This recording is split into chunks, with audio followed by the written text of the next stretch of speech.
Hello and welcome to our brand new podcast. I'm your host, Brandon. And I'm Taylor. And this is New Country, Same Us. This podcast is brought to you by our company, Soft Landing by Elsewhere Co., a company that we founded to try to help others expatriate like us or to start a brand new venture.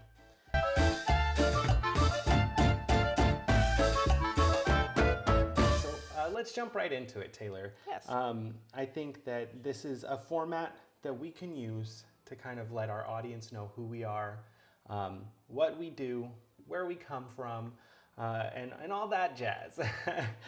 So why don't we start a little bit? Let's go back in time to a long ago year of 2011 when we met. Ooh, so long ago. I know. Actually, that was 14 years ago now that we've known each other. We don't have to put a number to it. So yeah, we met back in 2011 through a mutual friend of ours, Brittany, who is still our best friend to this day.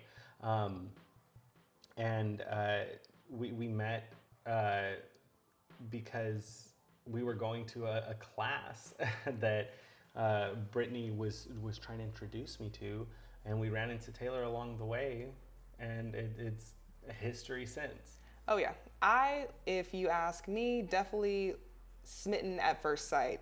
Very handsome. I loved his confidence, and he invited me to this class, and I was like, you know what? I have nothing better to do. Let me go ahead and follow them and see what they're doing. And then almost an entire school year later, we got together. Yeah. It definitely wasn't, a quick thing where we got together, but after we did, we've been inseparable since, right? Yeah. From there, when we were in college, right before we graduated, we got engaged. It caused a little familial turmoil, but a few short years later, we were able to get married, and then after a lot of trying and heartache, we were able to successfully have our first and only child. We have our baby boy. Yeah, and since then we have made a huge decision in leaving the world that we knew and loved to start a new adventure because we felt like our old lives weren't serving us anymore. And I'm sure that those in our audience themselves have similar stories that they can relate to. That's why we wanted to give this human touch, so to speak, to our company. And it's not just going to be company speak, so please don't, tune out just yet. As we go throughout this will be a fun and relaxed kind of segment where we talk about our lives, we talk about our experiences, we talk about expatriating, sometimes politics, so do settle in there, and all the things in between. So with that being said, we gave a little bit about how we met. Why don't we talk about, our careers prior to this and how it kind of led to us founding this company.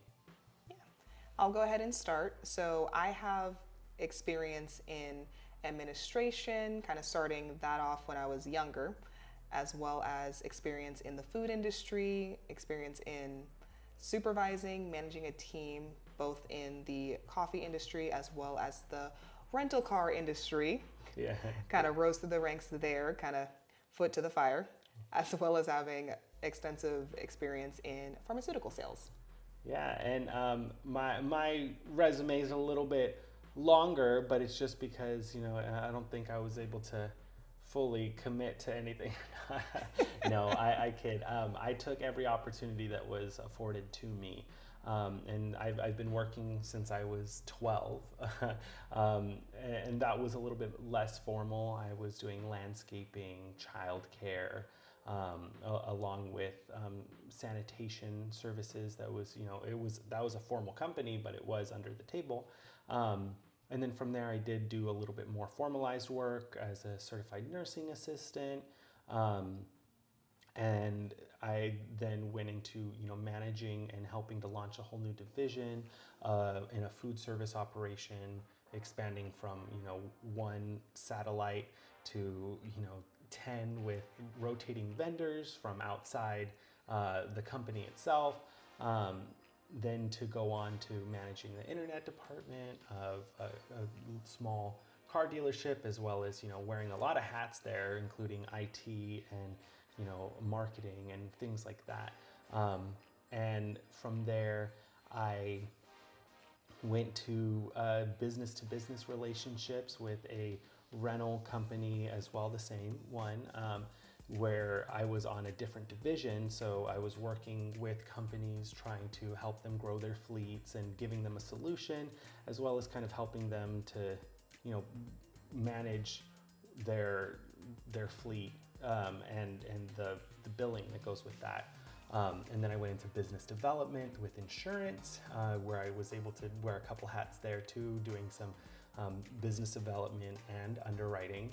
And I got to learn a lot of different verticals, if not every single vertical there, which then helped me to segue into payroll software sales, and really becoming a business consultant in that capacity, in helping businesses to decide what the best pathway is for them. And so from there, it felt like a natural leap. I've helped companies for so long, as well as giving a real human touch to everything I do. It felt really natural to start our company to help people to navigate, not only how to run their business, which is something that we do, Yes.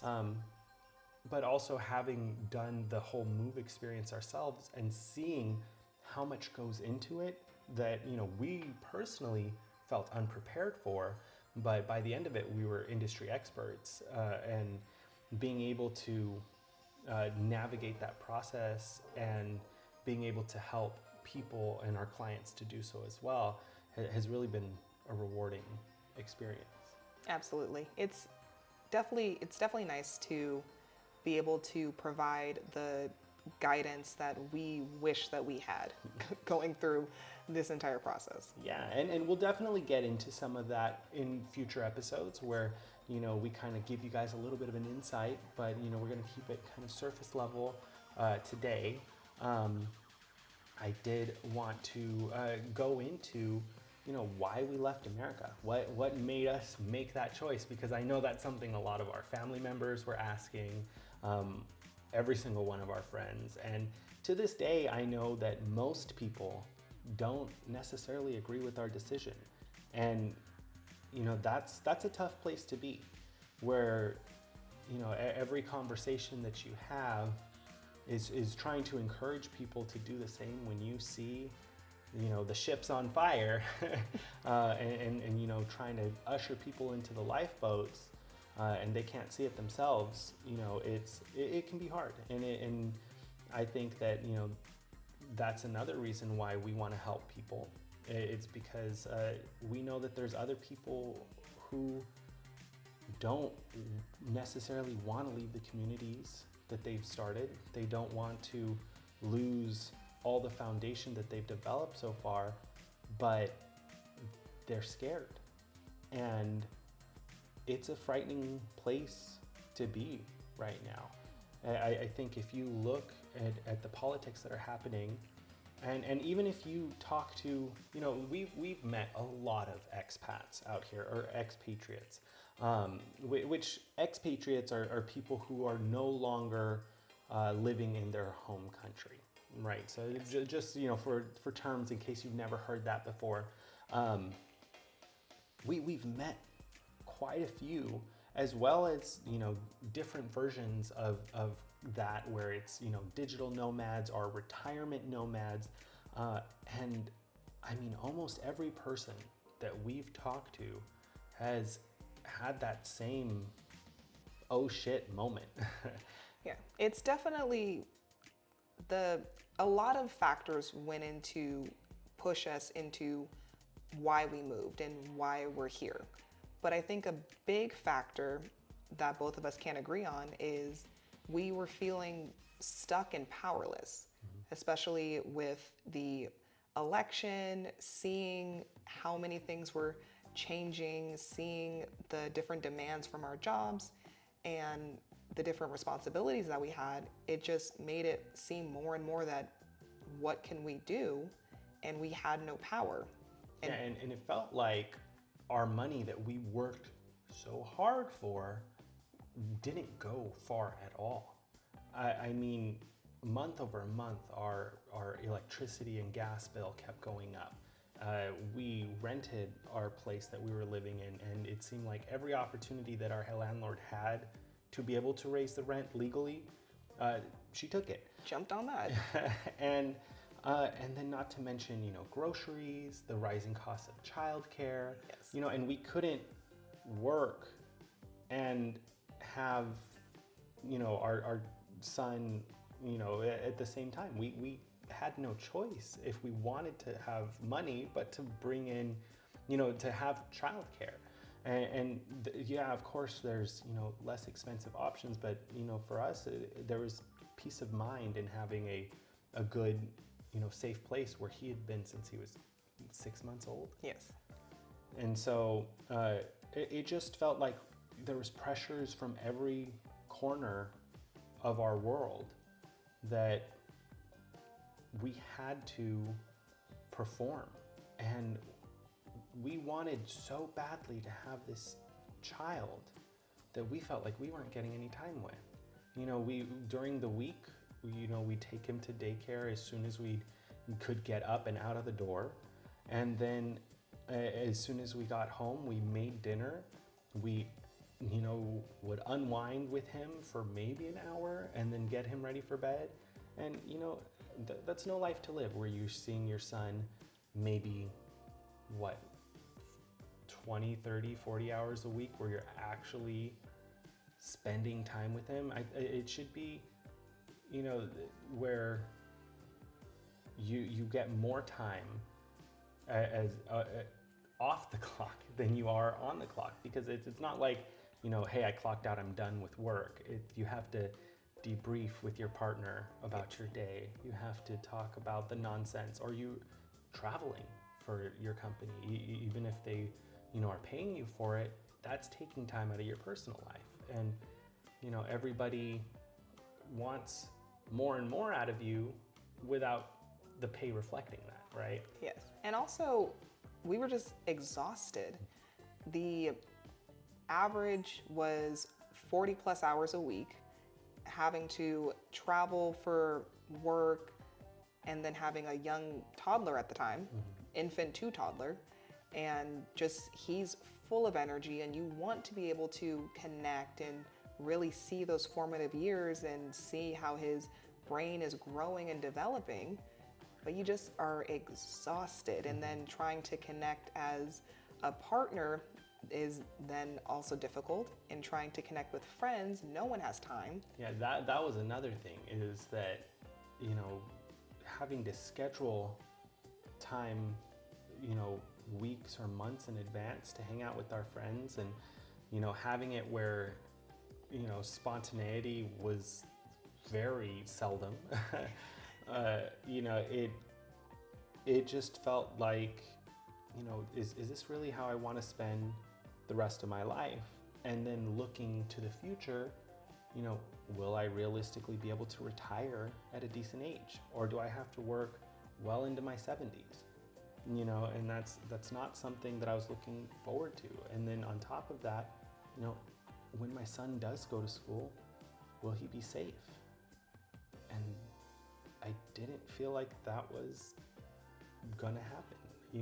As much as I wanted to hope and pray that nothing like that would ever happen, it'd be naive to think that in the country where we were, with the United States, it's almost a unique problem that they're having, where school shootings are happening so frequently. And it's seen as, oh, well, that's kind of a necessary evil that comes with gun ownership. Yeah. It was definitely a lot of factors that accumulated as to why we left. Like you said, school shootings is a big thing. Also, the political climate and also our race. Mm-hmm. I'm African American, Brandon is Mexican, and we have a mixed race son. So, also seeing the looming climate that minorities are being targeted more and more when even us being in California, the liberal blue state, you would think that you would still feel safe and that nothing's going to happen, and you hope and you pray. But looking and seeing how many kids are targeted, how many minority kids are targeted, how many black men are targeted, it's scary to think that you're putting in so much hard work and effort for a life that is supposed to be the American dream that wasn't possible for us. Yeah, and it felt like more and more parts of the American dream were being taken away from us. You know, the idea of home ownership, and not just any home that we can get, but you know, our ideal home was getting further and further out of reach. You know, and sure, we could have applied for a mortgage and got approved, and you know, it wasn't the problem of getting the approval, but it was, is this going to be my forever home, or am I going to be jumping from home to home? You know, and am I going to be accruing debt? Am I going to be, you know, will I ever truly own this home?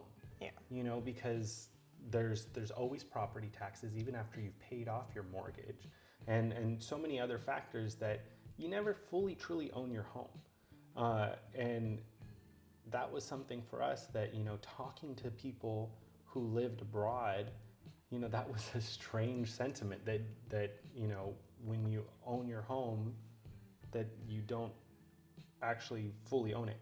You know, Yeah. it can be taken away from you for a number of reasons, and so, and it felt like, you know, that we were always playing catch up when it came to, you know, trying to meet societal standards, as well as, you know, local, you know, our community, the people, you know, our family and friends, and kind of keeping up images and keeping up with the Joneses.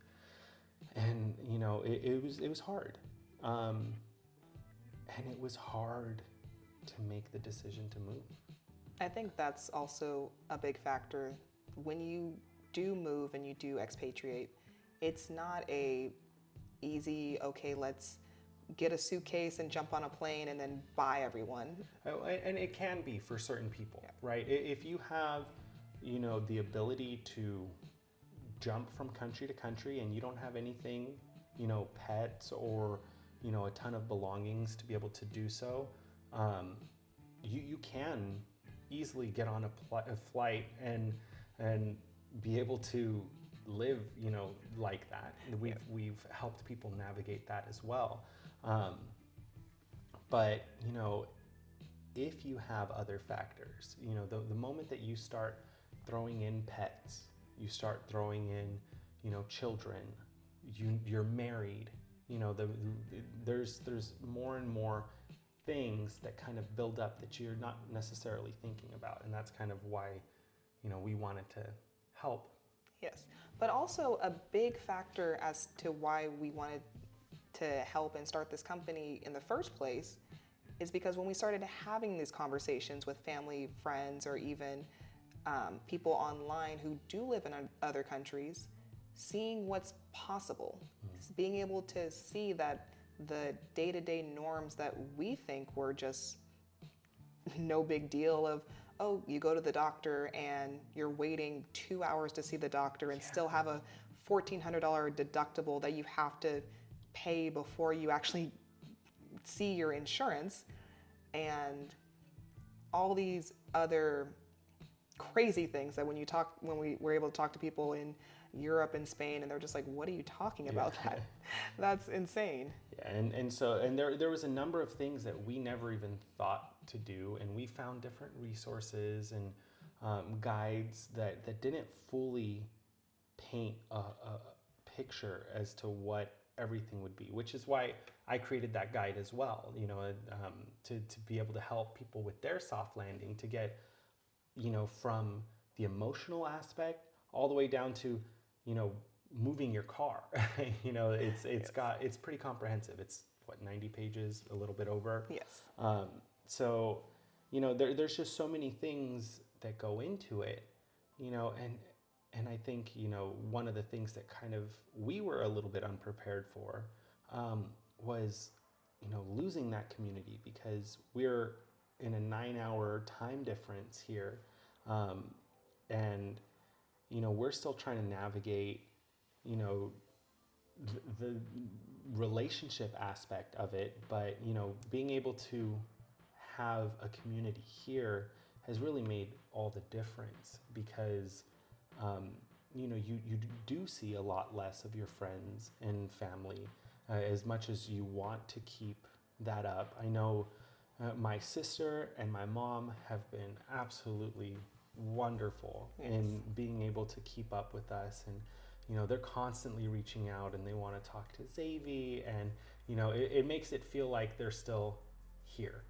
Like we're still with them. But it's hard to talk to friends who work all the time, and it's hard to talk to the family.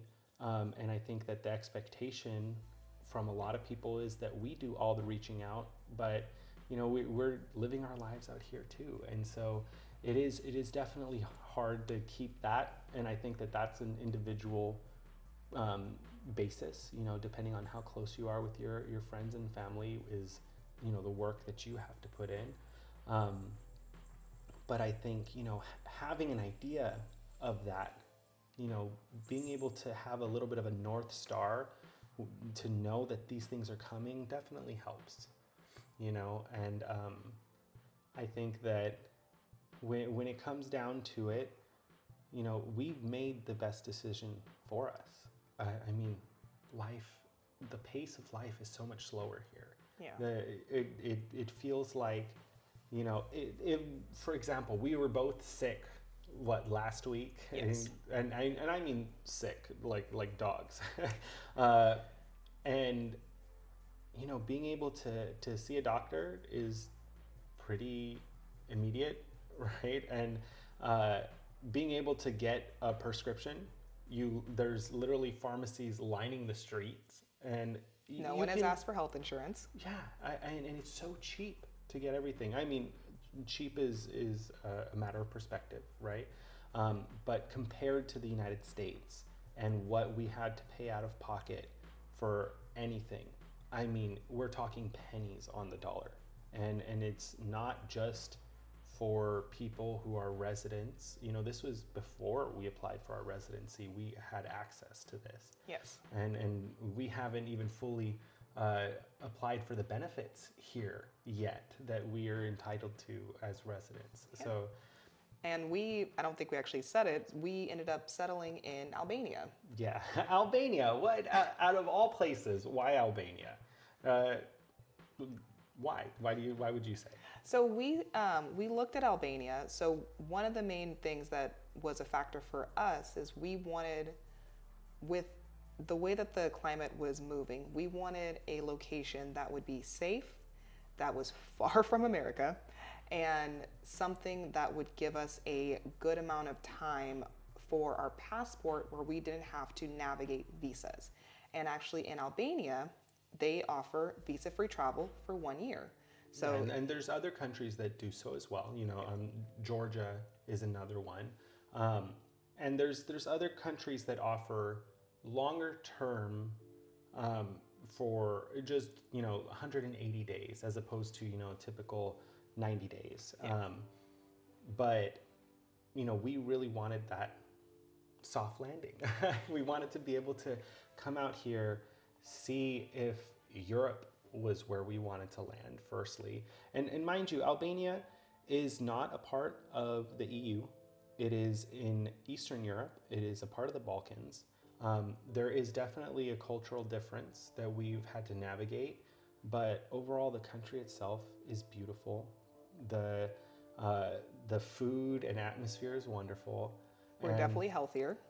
Oh yeah, much healthier. It's weird. We're eating more than we ever have. Yes. But we're also much more active. and much less stressed. So I think that that has definitely lent to us, being, steadfast in our decision to come to Albania. But it may not be our forever home. We don't know. We're still trying to figure that out ourselves. Um, we've looked at other places where, potentially we at least know the language. The Albanian is a difficult language to learn for us because there's very little overlap. We have been able to kind of learn some. There's, faleminderit is thank you, Përshëndetje. përshëndetje, mirupafshim, things like that. So I said thank you, hello, goodbye. We know how to count. I know, like yes and no, little things like, like you're talking to a toddler. That's about the level of Albanian you'll get out of me.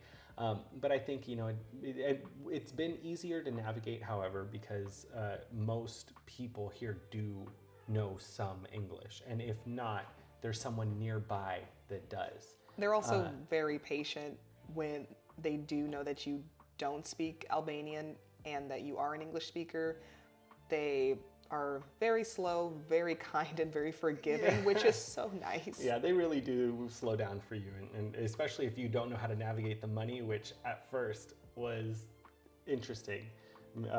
So now that we've got that down pat, things have become a lot easier for us, and we've been able to, meet like people, and every day it seems like our little circle is growing here, and it is hard to look back home and see all of the things that are happening. That also does help to reinforce our decision to move, because it seems like every day something new is coming out that is pushing the United States down an authoritarian path. And I see, all the systems of checks and balances that, I grew up learning made us the best nation in the world, falling and falling in line. They still are obviously there. They're still standing, but they're all, bending the knee, so to speak, to the current administration, and it's scary to see. And I think a big thing that a lot of people need to remember is this is not normal. This is not the America we grew up with, the America that our grandparents have grown up with. So what's happening now is not typical. And I think another, I'm sorry to interrupt, but another important thing that I think a lot of people forget, because growing up in America, you consume a lot of American propaganda, and it sounds almost conspiracy theorist that that America is a propaganda machine. But having had some space and being able to get some perspective, America is not unique.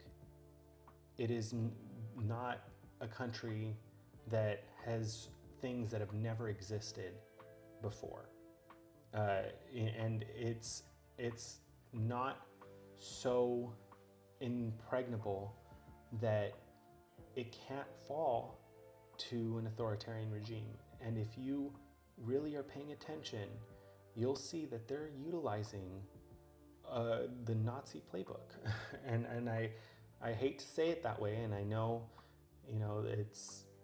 it almost sounds like I'm trying to use a scare tactic, but I mean, these may not be line for line, but it's definitely echoes of the past. And you see things that are happening, like, what was it, the 1,200 people missing from Alligator Alcatraz? yeah, and the fact that, things are moving so fast that you can't even keep up with what's happening is by design.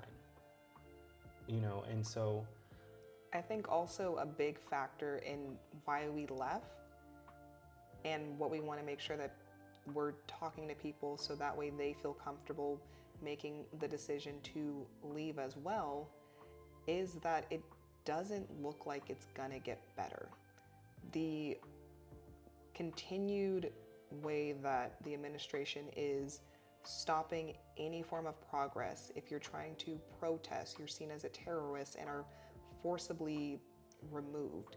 The fact that people are fearing for their lives if they tweet, if they talk against the administration, that's not normal. That's not freedom of speech. And if you don't want to live in a society where the color of your skin, the way you speak, your accent, if you speak another language is seen as where you're demonized, you don't have to. Other countries will accept you with open arms and you can make your life anything you want. The beauty of free will is that you do have a choice. And the last thing that I will say, kind of in the dark aspect, and then we'll pivot here, is that, remember, no other country is coming to save you. I think that we have this idea that the rest of the world wouldn't let the United States fall to a dictator or an oligarchy. But if you look at other major players throughout history that have fallen themselves to it, the world doesn't step in until after the atrocities have happened. So, with that being said, On a lighter note. On a lighter note, I did want to kind of, tell our first day here. Just kind of a quick little fun thing to end on. Oh, fun. As we flew in, we flew in with, what was it, 9 basically like tote bags, if you will. Think of the Amazon package bags, those like big, the ones that the carriers carry with all the boxes in them. Yes. So it's like huge bags with, basically our lives packed in there. We flew into the airport and, I was expecting, just people to be so like, oh my God, who are these people? We're gonna have to go through customs. They're gonna open up every single one of our bags and we're gonna have to show them all, this crazy stuff. But I mean, right off the bat, there was an older gentleman who helped me to figure out the carts,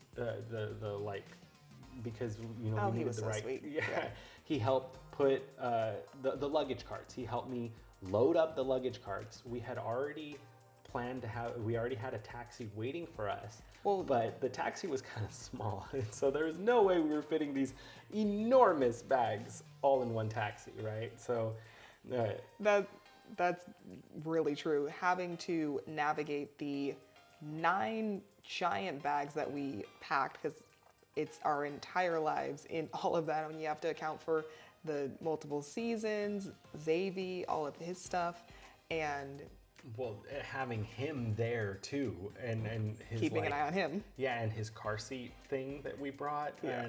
And I mean, the gentleman, he did not have to help us. He was literally, someone that helped to move bags along the line, but he took the time to help us flag down a second taxi. He did not speak English. He did not speak a word of English. Like, I mean, he spoke to us with head nods and like, yeah, no, like,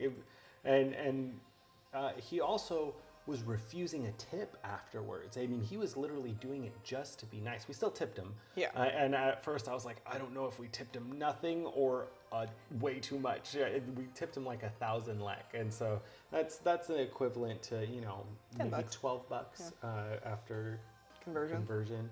And so it was, it was really, I mean, and then from there we went to a hotel where, mind you, there's European elevators here.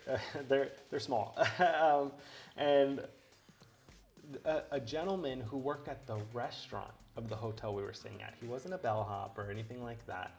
He helped us to unload these enormous bags and get them through the small door that, we really couldn't. Like, I mean, trying to get everything up to the floor where we were going, and we had to go in shifts. And That we had to take a couple rounds. He went, shoved the stuff in. I think at one point he took the stairs to kind of meet us up there, so he can help us like pull it like in. And doing all of that, it was so nice to have a breath of fresh air, landing in a completely new country that we've never been to, and just seeing so many people who just saw a couple with a child who were just floundering and confused, and they were just like, okay, small child family, let me help you. Yeah, and I mean, and there's so many examples of that here. And, you know, I think that it is scary to think to take the leap, but just know you can do it. And it may seem hard at times, but know that you have us as your community, and we're able to help you in any way we can. And if you want, we even offer free 20-minute consultations so you can get to know us personally. So with that being said, thank you for tuning in to our very first podcast. And we hope you have a wonderful day, and we'd love to help you get your soft landing. But for now, new country, Same us. We'll catch you next week. Catch you next week. Bye.